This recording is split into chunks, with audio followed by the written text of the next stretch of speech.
Selamat pagi Sobat Pojok PKRS, podcast jelajah, obrolan keren, promosi kesehatan rumah sakit RSUD Dr. Muhammad Saleh Kota Probolinggo.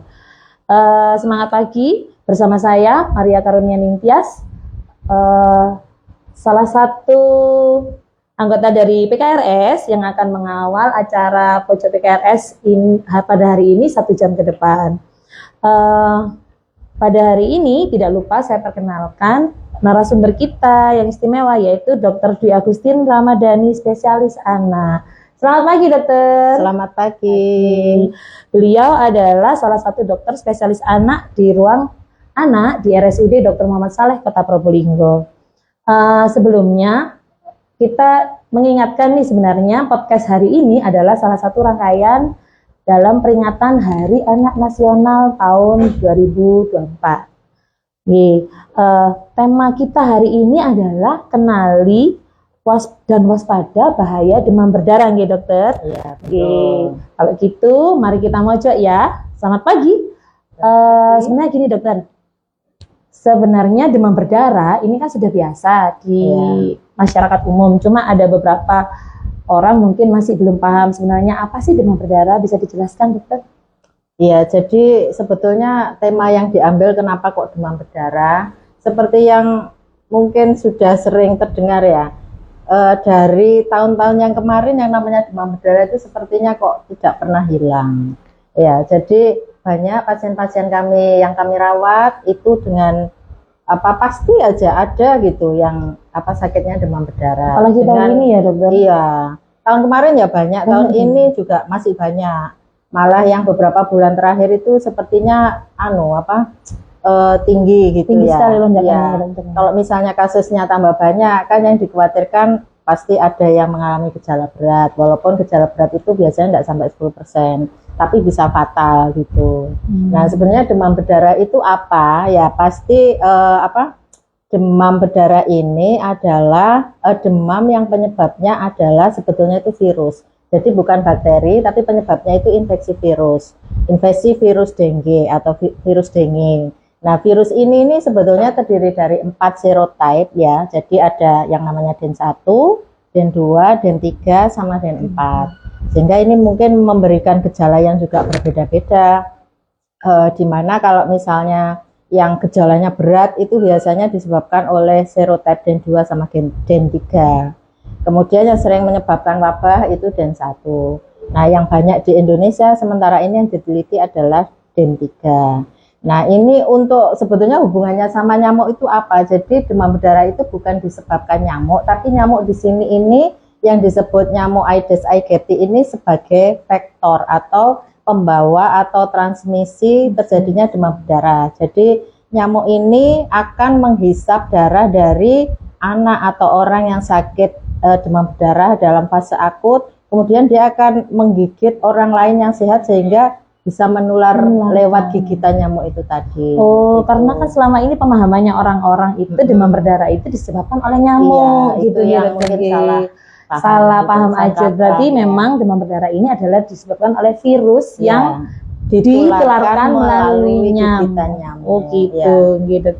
Lah tadi kan faktornya ini adalah nyamuk Aedes aegypti, itu sebenarnya ciri-cirinya nyamuk Aedes aegypti seperti apa ya dokter? Karena kan banyak nyamuk ya dokter. Kadang ada yang hitam, ada yang lorek-lorek. Sebenarnya gimana dokter? Ya, jadi ciri-cirinya. Ya, khasnya Aedes aegypti ini adalah dia itu memang badannya itu belang. Jadi dasarnya itu hitam, tapi ada belirik-belirik putihnya gitu ya pada badan dan kaki. Biasanya menggigitnya itu pada waktu siang hari, jadi bukan malam tapi siang, jadi antara jam 9-10 pagi sampai jam 4 jam 5 sore gitu ya. Terus yang menggigit ini hanya yang wanita ya, betina. Betina. Kenapa yang menggigit ini betina? Karena dia itu menggigit darah manusia itu mau mengambil protein yang digunakan untuk bertelur. Jadi yang menggigit itu hanya yang betina saja. Terus untuk kapasitas terbangnya itu untuk Aedes aegypti ini bisa sampai jarak sekitar 100 meter, jadi lumayan jauh jarak terbangnya. Jadi mungkin ada yang mungkin agak jauh rumahnya, ternyata kok sama-sama terkena. Iya, sama-sama mungkin terkena. dari yang jaraknya 100 meter itu tadi. Jadi tidak hanya Tidak yang bisa. berdekatan saja ya dokter Iya. ya, bisa yang agak jauh. Bisa. Nggih. Untuk tanda dan gejala demam berdarah sendiri itu apa sih dokter, supaya sobat sehat pojok PKRS bisa mengetahui sebenarnya ini termasuk demam berdarah atau tidak gitu dokter? Iya, jadi demam berdarah itu kan juga bervariasi dari gejalanya juga. Ada demam berdarah yang istilahnya gejala ringan atau tidak disertai dengan tanda bahaya, atau istilah kedokterannya warning sign. Ada yang disertai dengan warning sign, kemudian ada satu lagi yang gejala berat. Jadi disebut severe dengue, artinya dengue yang berat. Nah, untuk gejalanya sendiri tentunya karena namanya demam berdarah pasti ada demam. Cuman karakteristik untuk demam dari demam berdarah ini, demamnya tinggi, langsung mendadak dalam waktu 2-7 hari. Nah, bentuk demam dari demam berdarah ini enggak panas terus-terusan dari awal sampai dia penyembuhan, tapi modelnya seperti bivasik atau seperti pelana kuda. Maksudnya pada awal-awal demam, kira-kira 1-3 hari itu dia akan panas tinggi. Kemudian setelah itu dia akan turun, itu memasuki fase yang ditakutkan dari penderita demam berdarah, yaitu namanya fase kritis. Fase kritis itu setelah hari ketiga sampai kurang lebih hari ke-6. Setelah itu kalau misalnya membaik, tidak ada masalah, dia akan memasuki fase penyembuhan. Dan di sini biasanya kadang-kadang pasien juga ada panas lagi, tapi tidak terlalu lama. Iya. Kemudian walaupun namanya demam berdarah, tidak semua pasien demam berdarah ini ada perdarahan, tapi bisa terjadi perdarahan. Perdarahannya kalau misalnya pada mukosa itu biasanya mimisan yang paling sering yang dikeluhkan oleh orang tua. Bisa terjadi gusi berdarah. Kemudian yang lebih berat bisa terjadi perdarahan saluran cerna. Jadi bisa terjadi muntah darah, ya muntahnya merah kehitaman, atau BAB-nya itu encer tapi warnanya hitam seperti petis. Seperti petis gitu ya. Kemudian juga ibu mungkin mengeluhkan ada bintik-bintik di badan anaknya. Bintik-bintik itu juga salah satu bentuk perdarahan spontan. Kemudian selain adanya perdarahan, biasanya pada anak demam berdarah ini juga disertai dengan gejala pencernaan. Jadi ada mual, muntah, dan yang sering itu nyeri perut. Biasanya yang menyebabkan anak itu nafsu makannya itu jadi turun, anaknya lemas begitu. Kemudian selain dari gejala pencernaan, biasanya ada nyeri dan sakit. Maksudnya apa? Biasanya ada nyeri sendi, badannya linu semua, terus nyeri pada otot, ya semua pokoknya terasa sakit. Kemudian ada sakit kepala, kemudian sakit di belakang bola mata, jadi tidak enak sudah di badannya gitu ya. Kemudian ada juga yang disertai dengan tanda bahaya, yaitu warning sign itu tadi. Biasanya gejalanya selain demam itu juga disertai dengan muntah. Itu muntahnya itu istilah kedokterannya itu persisnya itu artinya muntah terus menerus. Iya, 3 kali lebih dalam waktu 12 jam. Kemudian nyeri perut yang agak hebat ya, sehingga bisa mengganggu aktivitas. Jadi bukan emah biasa, tapi memang nyeri karena kesakitan sekali gitu. Iya, kesakitan karena kan biasanya pada demam berdarah itu terjadi pembesaran dari hepar atau hati ya, sehingga nyeri kalau disentuh gitu. Kemudian bisa juga anaknya itu terjadi gangguan kesadaran, jadi kayak lemes, kemudian kayak tidur terus, jarang bangun, jarang makan karena ternyata sudah terjadi penurunan kesadaran. Itu juga sudah terjadi tanda bahaya. Kemudian kalau yang tadi seperti saya sebutkan juga bisa hatinya juga membesar gitu. Jadi kalau diraba itu kayak besar, kembung gitu, dan keras ya. Ya, kemudian kalau yang gejala dari demam berdarah yang berat itu bila sudah terjadi gangguan kesadaran tapi yang berat. Jadi biasanya udah terjadi istilahnya gangguan multi organ istilahnya. Karena apa? Karena kondisinya berat, terjadi shock. Shock itu karena pada demam berdarah yang berat ini terjadi perembesan plasma atau kebocoran pembuluh darah gitu ya.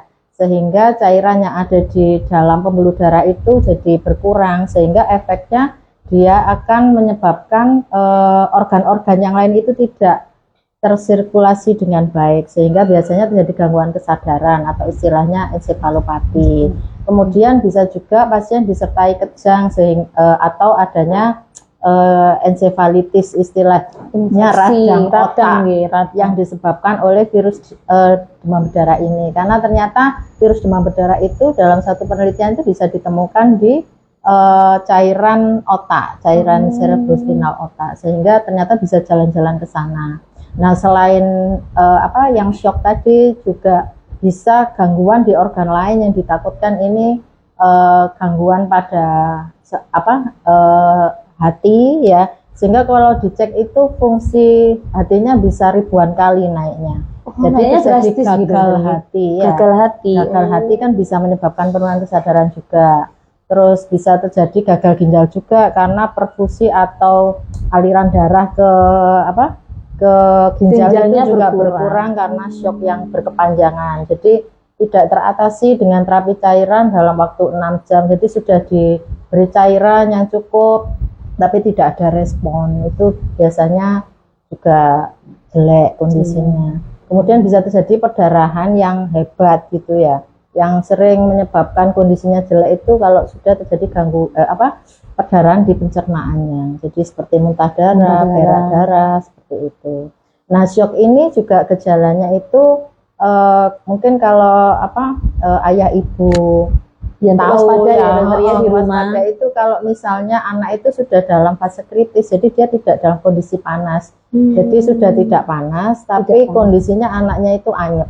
Jadi tangan kalau kaki diraba itu dingin seperti es. Padahal kan sangat berbahaya. Mungkin sama orang tuanya dikira, oh anak saya panas nih 3 hari, terus di hari ketiga dingin, berarti sudah sembuh. Kadang seperti itu gitu, dokter. Iya, kan yang ditakutkan kok sudah enggak panas, sudah dibawa pulang paksa, ternyata di rumah ini tidak mau makan, tidak mau minum. Jadi walaupun panasnya turun itu tambah lemes. Akhirnya ternyata karena berlarut-larut terjadi penurunan kesadaran. Yang dikhawatirkan. Sebenarnya kan memang untuk kita mewaspadai, dokter, supaya tahun kan ini panas, dokter. Anak saya panas hari keberapa supaya orang tua ini bisa memeriksakan, atau seketika ketika panas itu dibawa ke rumah sakit atau bagaimana, dokter sebenarnya? Maksudnya supaya tidak terjadi shock dan lain-lain seperti tadi, dokter. Ya, pertama kita harus tahu tipe panasnya dulu ya. Jadi kalau pada demam berdarah kan memang awal-awal panasnya itu tinggi. Nah, pada saat panasnya tinggi itu kan juga cairan keluar lewat panasnya itu. Jadi ada risiko dehidrasi. Apalagi anak itu biasanya kalau panas tinggi itu juga nafsu makannya turun. Kemudian pada demam berdarah itu biasanya juga jadi gangguan pencernaan, anaknya sudah mual, muntah, nyeri perut. Itu berarti kan walaupun istilahnya dia sebenarnya mau minum terus, tanda kurang cairan derajat ringan itu mau minum terus itu, tapi tidak bisa karena nggak bisa masuk, muntah terus, nyeri perut, sehingga nutrisinya tidak terpenuhi. Jadi istilahnya intake atau dietnya lewat lewat mulut ya, jadi kurang itu, sehingga resikonya derajat dehidrasinya juga bertambah. Jadi dehidrasi itu kurang cairan. Tahunya dari mana? Kalau misalnya ringan hanya dari haus saja. Kalau misalnya sedang itu sudah ada kayak matanya mulai kelihatan cowong, anaknya lemes, dan yang harus ditanyakan juga BAK atau buang air kecilnya itu lebih jarang dari biasanya. Jadi anaknya kalau dicek pampasnya kok kosong dalam 6 jam. Itu berarti juga tanda-tanda dehidrasi. Dehidrasi yang sedang. Kalau untuk kulit, dokter, apakah yang bisa diwaspadai untuk tanda-tanda dehidrasi, dokter? Kalau misalnya dehidrasinya yang sedang itu kan kita cek kalau di istilah pemeriksaan turgor kulit di perut biasanya. Di perut nih, dokter. Iya, jadi dicubit. Kalau misalnya baliknya cepat berarti tidak ada tanda dehidrasi. Tapi kalau lama, lebih dari 2 detik baru dia balik, itu berarti kan agak menurun turunnya. Itu berarti tanda dehidrasi sedang. Kalau misalnya sudah berat, berarti biasanya mempengaruhi kesadarannya juga. Makanya harus diperhatikan juga anaknya ini sadar baik enggak, apa dia lemes, enggak mau makan, enggak mau minum, tidak bisa masuk. Kadang kan dikiranya anaknya karena panas, pusing, jadi ngantuk, cenderung tidur gitu dokter. Karena lemes, karena panas. Makanya harus dilihat kesehariannya itu beda seperti apa enggak. Kalau memang kesehariannya jauh berbeda dengan kondisi kok enggak kayak biasanya sih, berarti kan orang tua kan sudah ada warning ya dokter. Jadi selain masalah makan minumnya kurang bagus, masalah ada dehidrasi, juga harus diwaspadai yang tadi warning sign tadi. Maaf saya ulang-ulang soalnya penting. Jadi ada perdarahan, kemudian nyeri perut hebat, anaknya muntah terus ada gangguan kesadaran, apalagi anyep.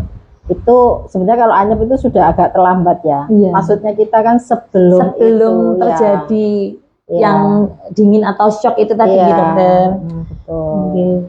Ya, kira-kira itu yang harus diwaspadai dari orang tua.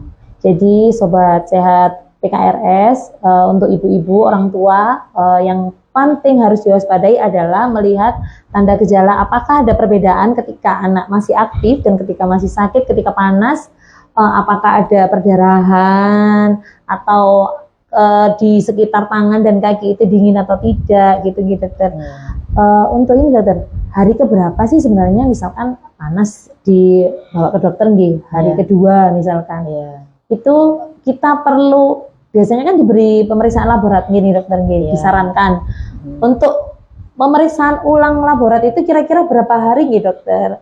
Jadi misalkan di rumah, oh ternyata seperti ini masih tinggi nih di hari ketiga misalkan, apakah nanti biasanya diberikan pesan-pesan tersendiri oleh dokter, misalkan hari ke ini, nanti hari keempat atau hari kelima periksa lagi atau bagaimana? Jadi sebagai bentuk warning juga untuk orang tua dokter. Biasanya untuk panas itu kita adviskan cek, kalau misalnya gejalanya hanya panas, tidak ada gejala yang lain, itu pemeriksaan lab di hari ketiga panas. Kenapa? Karena biasanya trombosit itu mulai turun di hari ketiga sampai hari ke-8 biasanya gitu. Tapi sebelum yang namanya trombosit ini turun, biasanya karena infeksi virus, jadi leukosit istilahnya itu turun lebih dulu. Jadi hari kedua, kalau misalnya dicek hari ketiga leukositnya aja turun, trombosit belum turun, kalau bisa besoknya dicek lagi. Terus kalau misalnya sekarang kan ada pemeriksaan yang namanya NS1. NS1 itu adalah antigen dari virus dengue yang bisa disekresikan dalam tubuh anak yang sakit. Jadi sudah bisa positif pada hari awal panas. Jadi langsung kelihatan jadi langsung kelihatan, walaupun mungkin pada awal itu trombositnya masih belum turun. Jadi fungsinya trombosit itu untuk menggumpalkan darah, istilahnya mencegah terjadinya perdarahan. Sehingga kalau jumlahnya trombosit turun, misalnya pada kasus demam berdarah ini akan berisiko terjadi perdarahan. Dokter. Sebenarnya ini untuk langkah-langkah yang memang harus dilakukan ketika anak sudah dalam kondisi sakit nih dokter. Sebenarnya apa sih yang harus diwaspadai oleh orang tua atau masyarakat sekitar sobat sehat pojok PKRS untuk mencegah terjadinya penularan dari virus dengue ini? Bagaimana sih? Apa sih yang harus diwaspadai di rumah gitu dokter untuk anak-anak dan orang tua? Soalnya kasusnya sekarang kan masih banyak, masih ada. Walaupun mungkin berkurang dari bulan sebelumnya, cuman masih ada ya. Jadi untuk pencegahan itu mungkin sering dengar ya 3M plus itu 3M plus 3M plus ya. Yang penting itu kan kita mencegah supaya nyamuknya itu tidak bisa berkembang biak gitu kan ya, sehingga virusnya nanti tidak bisa menular ke anak atau orang yang lain. 3M plus ini singkatan dari yang pertama M-nya mengubur. Jadi yang dikubur itu apa? Yang dikubur itu adalah benda-benda tempat penyimpanan air, misalnya harus ditutup. Bukan dikubur, ditutup ya maksudnya. Menutup tempat penyimpanan air. Bak mandi itu dokter? Ya itu dikuras. Harus dikuras. Jadi dikuras, menguras bak mandi ya, atau tempat-tempat yang menampung air. Kemudian menutup ya tempat penyimpanan air, karena biasanya kan banyak larva yang bisa tumbuh di situ ya, kalau nggak rajin dibersihkan. Kadang-kadang ini kaleng-kaleng bekas, pot-pot bekas yang terisi air itu biasanya nyamuk Aedes aegypti itu senangnya bertelur di tempat-tempat seperti itu. Tempat-tempat yang bersih ternyata gitu, dokter. Air-air Iya. yang menggenang kayak bening gitu gitu. Air-air yang menggenang. Nah, kemudian yang ketiga adalah mendaur ulang sampah. Mendaur ulang sampah. Jadi supaya sampahnya tidak numpuk dan bisa di recycle, digunakan kembali. Tapi tentunya yang bersih ya, bukan Iya. yang sampah kotor ya. Bisa digunakan kembali. Kemudian plusnya apa? Yaitu misalnya kita itu menggunakan kelambu atau ini kasa pada tempat-tempat yang ada jendela atau ventilasinya sehingga nyamuk itu kan tidak bisa masuk rumah. Kemudian menggunakan perlindungan diri, pakai lotion anti nyamuk atau obat nyamuk. Kemudian juga bisa memelihara ikan mungkin, karena ikan itu akan memakan jentik-jentik nyamuk sehingga nggak bisa jadi nyamuk yang dewasa. Terus mungkin naburin ini kalau yang abate ya. Itu kalau dulu kan banyak diberikan di puskesmas gitu diberikan atau kita bisa beli nggak itu di apotek-apotek dijual bebas gitu dokter? Ya mungkin ditanyakan mungkin ada aja. Ya. Biasanya kalau dulu memang rutin dari puskesmas memberikan abate itu di rumah-rumah. Kayaknya sekarang juga saya juga kurang tahu juga itu cara. Yaitu untuk membunuh larva. Terus kemudian mungkin pernah sering yang dengar fogging itu kalau banyak kasus di fogging gitu ya. Nah, fogging ini tidak bisa membunuh telur dan bintik-bintik jentik-jentik nyamuk, tapi dia bisanya pada yang dewasa. Padahal siklus hidup nyamuk itu kan antara 7 sampai 10 hari. Jadi mungkin mati tapi 10 hari kemudian ada lagi dari yang susah juga. Terus mungkin yang baru ini mungkin pernah dengar yang Wolbachia itu ya. Iya, bakteri Wolbachia. Jadi maksudnya teknik ini apa? Jadi ada bakteri Wolbachia yang dimasukkan ke dalam tubuh nyamuk, baik itu dalam telurnya, dalam larvanya maupun dalam nyamuk yang dewasa.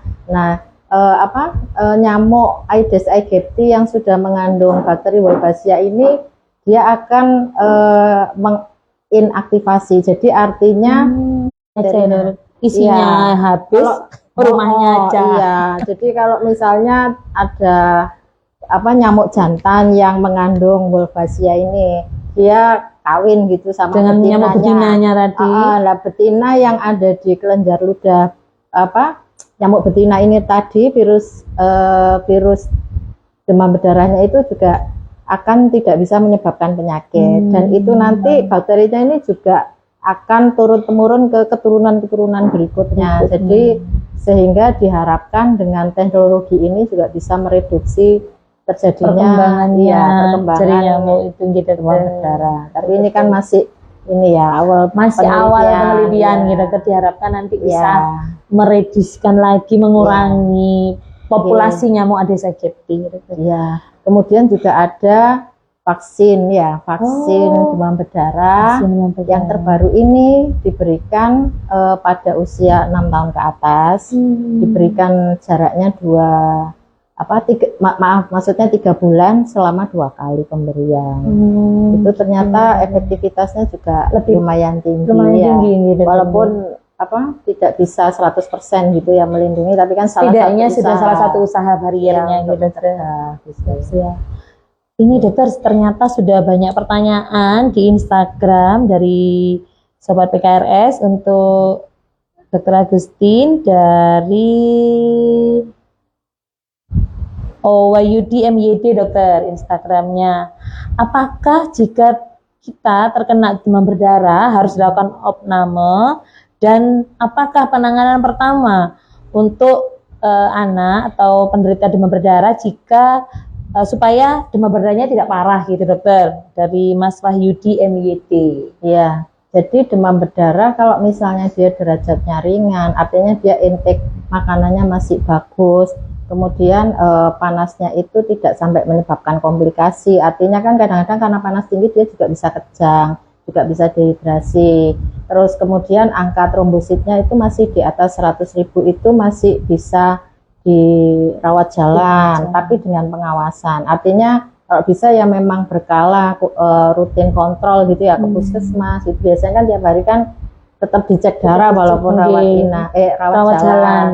Karena kan petugasnya juga ingin tahu bagaimana perkembangan penyakitnya, gimana demamnya, gimana penampakannya, apa tampak lemas kayak gitu. Kemudian ada bintik-bintik perdarahannya mungkin kemarin tidak ada, jadi dibandingkan kondisinya. Tapi apabila masih gejala ringan tapi ada istilahnya kondisi tertentu, misalnya pada bayi, demam berdarah pada bayi itu wajib langsung masuk rumah sakit.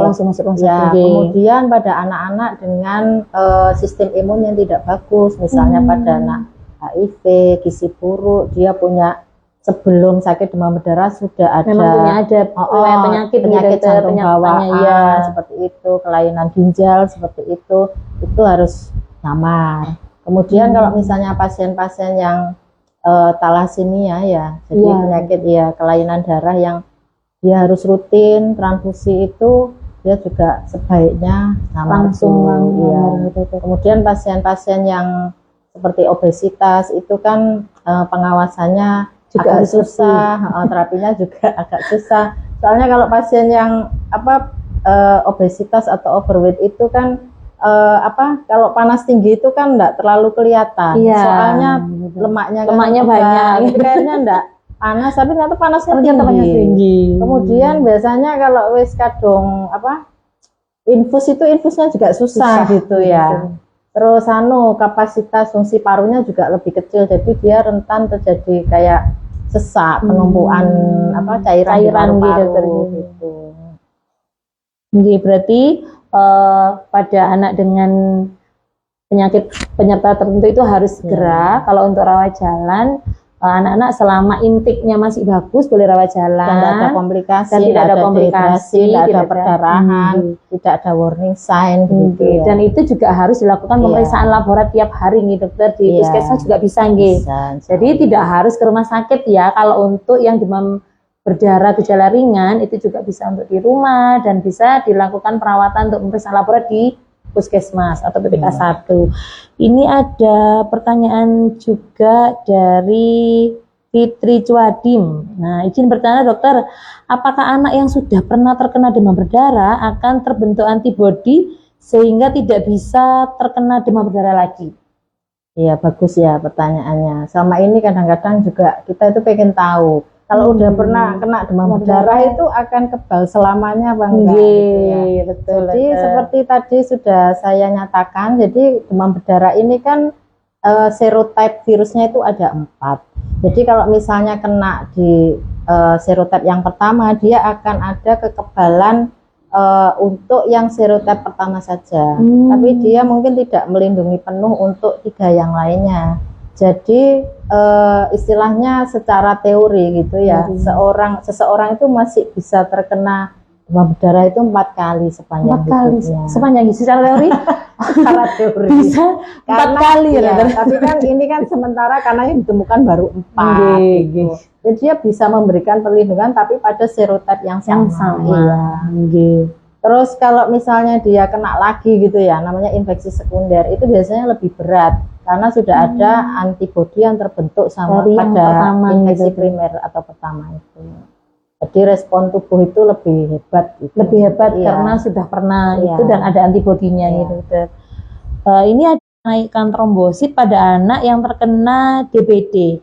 Apakah dengan mengkonsumsi obat herbal itu ada efek sampingnya juga enggak ini dokter? Ya, sebetulnya kalau misalnya yang paling sering ditanya pasien itu ada obatnya enggak? Maksudnya obat khusus untuk naikkan trombosit kan, biasanya seperti itu. Iya. Sebetulnya kalau obat khusus itu enggak ada. Karena apa? Karena penyebabnya itu virus. Jadi ada faktor daya tahan tubuh juga gitu. Yang penting dijaga pada demam berdarah itu justru supaya tidak terjadi dehidrasi, kurang cairan, karena biasanya kan makan minumnya juga berkurang gitu. Jadi sebaiknya minumnya jangan air mineral biasa, tapi yang sudah manis ya, sudah ada gulanya. Kemudian minuman yang ada elektrolitnya itu, soalnya biar ini menjaga dan mengganti cairan yang sudah keluar, hilang gitu ya. Bisa dengan jus kan, kalau jus lebih seger, jus buah. Jus gitu. buah apa saja ya dokter? Iya. Karena selama ini kan stigmanya di Jambu, masyarakat ya. hanya jus jambu saja Iya, gitu. tapi ya perlu diperhatikan kalau misalnya anaknya alergi atau enggak doyan jambu, tambah muntah. Tambah muntah. Ya. Jadi boleh jus Iya, buah boleh. apa saja, asalkan Iya. yang manis Iya. dan bisa memberikan asupan Iya, dan energi kan, ya. buat anak-anak gitu. Jadi Kalau kalau susu herbal gitu boleh nggak dokter? boleh banget gitu. Tapi kalau herbal itu kan belum jelas ke ininya ya, Keamanannya gitu. Iya, kandungannya. Kalau misalkan madu dokter, Iya. biasanya kan kadang ini Tambah ada madu, tambah gitu. madu gitu, boleh nggak dokter? Boleh asal anaknya di atas 1 tahun. Oh, Kan di madu atas juga 1 tahun. manis. Iya, ya, manis. boleh. Jadi boleh nih dokter. Ya, ini ada pertanyaan lagi dokter. Kayaknya sobat sehat Probolinggo ini tertarik ini untuk demam berdarah ini dokter. Karena memang meskipun sudah ada pencegahan, tetap saja jumlah penderitanya itu juga banyak gitu dokter. Iya. Ini dari Aisyah Yana, izin bertanya, apakah kita harus periksa lab ketika anak menderita panas? Apakah semua anak panas itu harus periksa lab gitu maksudnya dokter? Iya. Biasanya kalau hari pertama belum perlu diperiksa lab biasanya. Kecuali ada faktor risiko yang seperti saya sebutkan tadi, dan labnya apa dulu. Kalau istilahnya adalah lengkap khusus untuk mengetahui sel darah merahnya, leukositnya, trombositnya itu hari ketiga bisa. Kecuali hari kedua sudah ada komplikasi gitu. Langsung berarti gitu Iya. ada komplikasi. Tapi biasanya ya itu turunnya trombosit itu minimal hari-hari ketiga. Hari ketiga. Dan panas itu kan enggak selalu karena demam berdarah Nggih, juga. ada macam-macam Infeksi virus yang lain dari flu atau bakteri. gitu, Iya, itu kan juga siap-siap. bisa. Berarti ibu-ibu yang di luar sana, sobat sehat Pojok PKRI juga tidak perlu khawatir. Jadi tidak semua anak panas harus diperiksakan laborat. Jadi Iya. tergantung dari keluhannya anak-anak gitu dokter. Iya. Sebenarnya panas itu Lihat. kan juga respon tubuh karena ada sesuatu yang Nggak asing gitu, yang dokter, masuk gitu kan ya. Jadi anak panas itu sebenarnya bentuk pertahanan diri juga gitu. Dokter, sebenarnya kan kemarin ini flyernya sudah saya share nih di Instagram, ada box pertanyaan di situ dan memang sudah ada pertanyaan yang masuk kemarin dari Yuanita Dwi. Jika kita sedang terkena DB dan sudah teratasi nih dari beberapa hari, misalkan sudah hampir melewati masa kritis nih dokter, apakah kita juga bisa terkena shock lagi atau kritis lagi, dan sebenarnya berapa sih batasan nilai trombosit ketika kita harus segera dibawa ke rumah sakit gitu dokter? Oh, tadi yang untuk batasan nilai trombosit itu tadi ya. Jadi kalau normal itu kan trombosit itu kira-kira 150.000. Kalau misalnya ada panasnya tinggi, ada gejala yang lain, jadi dia makan minumnya tidak bagus, dia ada dehidrasi, kemudian hasil trombositnya itu di bawah 100.000, itu berarti bisa dibawa ke rumah sakit, ya. dokter. Karena ditakutkan besoknya itu juga akan turun karena perjalanan penyakit demam berdarah itu juga lain-lain. Kadang masuknya itu trombositnya masih bagus, beberapa hari langsung turunnya banyak. Berarti itu kan tanda-tanda ini juga ya, perburukan kondisi juga, gitu. Terus yang satunya apa ya tadi gini, jika kita misalkan pasien ini terkena DB dokter, ini sudah masa kritis terlewati misalkan, itu apakah bisa terkena lagi di masa kritis? Bolak-balik masa kritis itu maksudnya. Bisa enggak dokter? Kalau fase kritisnya demam berdarah itu ya pas tengah-tengahnya itu, hari ketiga sampai ke-6 biasanya. Kalau misalnya bisa terlewati, berarti dia akan masuk ke fase penyembuhan. Tapi kadang-kadang memang ada anak-anak tertentu yang mengalami komplikasi. Jadi bukan fase kritis, tapi anaknya yang kritis karena komplikasi dari yang sebelumnya gitu, jadi demam berdarah yang berat itu bisa. Gitu. Kadang kan gini, ada yang bertanya itu, anak saya ini sudah melewati masa kritis, tapi kenapa anak saya kok masih malas, tidak mau makan, tidak mau ini, apakah ini masih berlanjut masa yang harus diawasi kok lama gitu, kadang mungkin itu. Jadi kalau misalnya biasanya terutama pada anak-anak yang lebih besar itu pada fase-fase penyembuhan itu memang masih agak lemes anaknya, jadi kayak baru sembuh dari sakit kayak penyakit virus yang lain gitu, masih agak kemeng-kemeng dikit.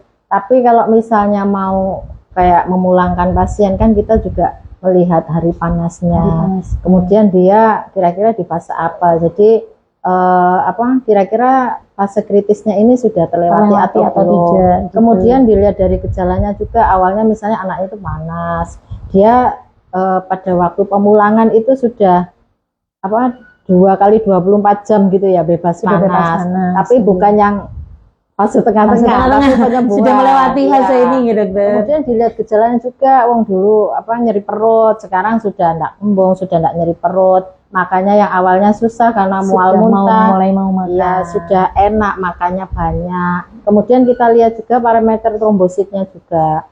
Mungkin kalau nunggu sampai normal jumlahnya itu kan lama nanti ya. MRS di rumah masuk namanya lama, malah kena penyakit yang lain ditakutkan. Jadi kalau misalnya sudah fase penyembuhan itu, kalau misalnya trombositnya udah naik bagus dan minimal itu di atas 50.000, tapi bukan dari 100.000 ke 50 terus karena di atas 50.000 dipulangkan. Maksudnya sudah melewati masa kritis yang awalnya 20, 30, 50, terus 90, nah itu baru sudah boleh pulang. Jadi kondisinya klinisnya sudah bagus.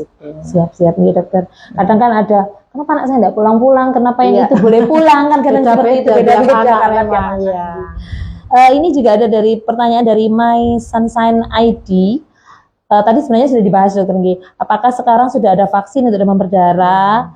Terus dan bagaimana cara kita membedakan demam pada pasien demam berdarah dan demam pada pasien tipes, dokter? Ini kalau pertanyaannya. Ya, kalau vaksin tadi saya kira sudah dijawab tadi. Tapi untuk membedakan demam ini kira-kira karena demam berdarah atau karena tipes, biasanya kalau tipes itu jaraknya lebih panjang, maksudnya panasnya lebih dari 1 minggu. Dan memang pada tipes itu juga biasanya ada gejala pencernaan juga, ada mual muntah, kadang diare atau malah sulit BAB. Gitu. Ya, kalau tipes yang berat ya ada penurunan kesadaran. Kemudian kalau demam berdarah itu kan kurang dari seminggu biasanya. Panas yang awal itu kan 2 sampai 7 hari langsung tinggi. Kemudian tipe panasnya kalau tipes itu kan enggak tinggi terus gitu ya. Jadi biasanya dia kan naiknya malah di paginya turun gitu ya. Terus naik lagi. Terus untuk membedakannya tentunya juga dengan pemeriksaan lab. Jadi ada sendiri pemeriksaan untuk menentukan ini tifoid atau demam berdarah. Kalau pada tifoid kan ini trombositnya kan enggak turun. Ya. Jelasnya dari pemeriksaan hasil laboratorium gitu misalnya. Ini juga ada pertanyaan dari YTK dokter dari Instagram. Apa sih perbedaan dari demam berdarah dan cikungunya dokter? Karena kan sama-sama digigit nyamuk itu loh dokter. Bedanya itu apa? Karena pemahamannya orang-orang kan demam berdarah ada akibat dari gigitan nyamuk, padahal dari virus yang dibawa oleh nyamuk. Cikungunya itu bedanya apa sih gitu? Kalau cikungunya taunya ini karena cikungunya atau bukan itu kan harus pasti dari isolasi virusnya sendiri, itu kan agak susah membedakannya. Tapi sama-sama virusnya, gejalanya sebenarnya juga agak mirip sehingga sulit dibedakan. Selain panas itu yang lebih tampak dari cikungunya itu karena nyeri-nyerinya, nyeri sendi. Kadang-kadang sampai sulit berjalan karena nyeri seperti itu. Tapi kalau pada anak yang lebih sering itu ya karena demam berdarah. Demam berdarah. Iya. Siap-siap dokter. Ini dokter, last but not least, jadi ada pertanyaan dari Instagram sudah selesai. Mengingat demam berdarah ini merupakan salah satu penyebab kematian anak Indonesia, apa pesan dari Dr. Agustin untuk ayah bunda yang menjadi sobat sehat PKRS? Ya, jadi pesan saya ya untuk anak dengan demam, kenali tanda bahaya dari demam berdarah itu lagi. Tadi ya, jadi kalau misalnya ada panas tinggi, tidak turun-turun dengan sudah dikasih parastamol bolak-balik kok masih tidak turun-turun, kemudian anaknya tampak lemas, tampak banyak tidur, kemudian ada perdarahan, kemudian muntahnya sering, ada nyeri perut, apalagi anyep ya, ini merupakan tanda yang harus diwaspadai supaya orang tua itu tidak terlambat untuk membawa anak. Dan untuk obat panas yang paling aman untuk demam berdarah itu adalah parastamol. Karena kalau yang lain misalnya kayak ibuprofen, aspirin gitu itu efeknya pada lambung itu bisa menyebabkan perdarahan. Padahal pada demam berdarah seperti yang diketahui kalau misalnya jadi perdarahan di saluran cerna itu kemungkinan bisa jadi perburukan juga, langsung perdarahan langsung parah gitu. Berarti memang yang harus jadi note di situ adalah jangan sembarangan memberikan obat penurun panas gitu dokter. Penurun panas yang aman untuk anak-anak, paracetamol tinggi. Dan bisa diulang tiap 4 sampai 6 jam sekali. Jangan masih panas 1 jam dikasih lagi ya kan, nanti over. Malah keracunan paracetamol. Pengulangan paracetamol itu yang perlu dicatat adalah 4 sampai 6 jam ketika sebelum menutup podcast kita pada kali ini, apakah ada closing statement untuk dari Dokter Agustin untuk Sobat Sehat Pojok PKRS, dokter? Jadi mengingat demam berdarah ini penyakit yang sekarang banyak terdapat di masyarakat gitu ya, dan anak itu yang memang lebih sering terkena dibandingkan orang dewasa, sehingga kita harus melakukan upaya-upaya pencegahan. Jadi yang tadi saya sebutkan 3M+, terutama menjaga lingkungan sekitar supaya tetap bersih. Jangan lupa untuk rajin membersihkan bak mandi dan tempat-tempat penyimpanan air, jangan banyak sampah berserakan gitu. Terima kasih kepada narasumber yang hebat, yang selalu semangat dan keren, Dokter Dwi Agustin Ramadhani. Nggak terasa ya dokter ya, kita sudah 1 jam nih ngobrol dari tadi, ada beberapa pertanyaan dan memang Sobat Sehat Pojok PKRS sangat tertarik untuk membahas tentang kenali dan waspada demam berdarah. Semoga Dokter Agustin selalu diberikan kesehatan sehingga bisa memberikan ilmu yang bermanfaat untuk seluruh Sobat Sehat Pojok PKRS Kota Probolinggo.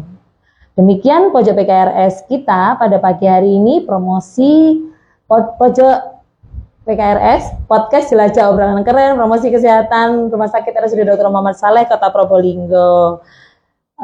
Izinkan saya Maria Karunia Ningtyas dari tim PKRS undur diri.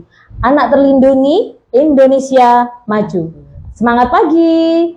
Semangat pagi.